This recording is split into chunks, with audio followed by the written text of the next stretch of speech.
Morning, my name's Simon Lucas. I'm the editor of What Hi-Fi magazine, and I'm here in Las Vegas, Nevada at CES 2016.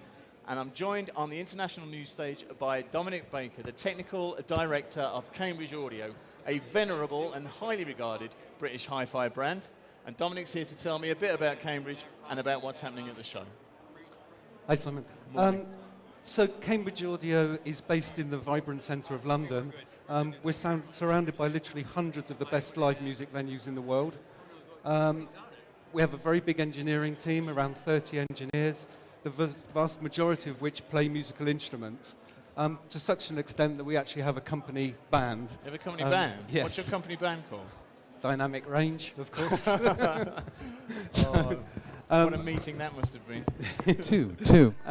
Recently, we've converted our entire ground floor of the building into a bar lounge with a permanent stage, PA, drum kit, and everything set up. So well, it sounds to me more like you're indulging yourself than working hard at hi-fi, but I'm sure that can't be the case, can it?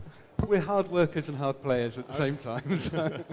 Well, I mean, I visited you in London reasonably recently, and it's safe to say the company's undergone, not upheaval, but it seemed a change of ethos and a little bit of a change of emphasis. Is that true to say?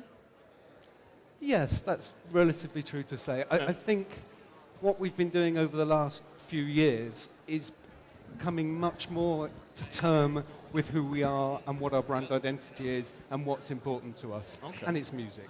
Sure. So.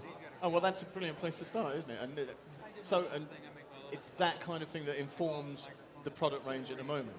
Because the current product range is certainly in What Hi-Fi, which is, let's face it, the only publication that counts, has gone really, really well, hasn't it? I mean, we have really liked the current range of products to a lesser or greater extent, and presumably they've been in gestation for quite a while. Yes, I mean, in average terms, product development takes around about 2 years these days. Okay. So it's a long, long time. Sure. But I guess a fundamental change, or a big change, a big shift, is that the guys who are developing the equipment are incredibly passionate about music, spend an enormous time listening, tweaking and tuning their designs, searching for the purest, most live sound possible. And when you've got guys, like I said earlier, who are playing musical instruments and, they understand. Well, they're notoriously difficult to please, in my experience. Yes. Yeah. So what is the, I mean, it may sound like an obvious question, but I think it bears asking. What's the point of Cambridge Audio being at CES in 2016? There are two different sides to it. First of all, obviously, to show the products to consumers, distributors, dealers, gives them a chance to have a look over our entire range, us to explain in greater depth than you can with a spec sheet how the products work and what's special about them. I myself am very much off-site to a certain extent. I spend my time visiting technology vendors, semiconductor manufacturers, streaming services, etc. So I'm looking at the technologies that are coming in the next 1 to 2 years. Okay, so it's building partnerships then? Yes. Yeah, and at the same time showcasing. Yeah. Right, so how many of your staff will be over here with you? We've got a relatively small crew this year. There's just 5 of us. Okay. Normally there would be 10 to 12 of us, but this year we've trimmed back a little. Okay. And so and the entire range is on display. You're having demonstrations, things like that. Yeah. Whereabouts are you? In the Venetian. In the Venetian. Yeah. We have a couple of rooms. The warm, hot homeland of hi-fi in the Venetian. Yeah. Indeed. Yeah. Okay. Well, that's excellent. The other thing I wanted to ask you was how long has this been for Cambridge Audio at CES now, and how long for yourself? Is this the umpteenth time you visited, or is it?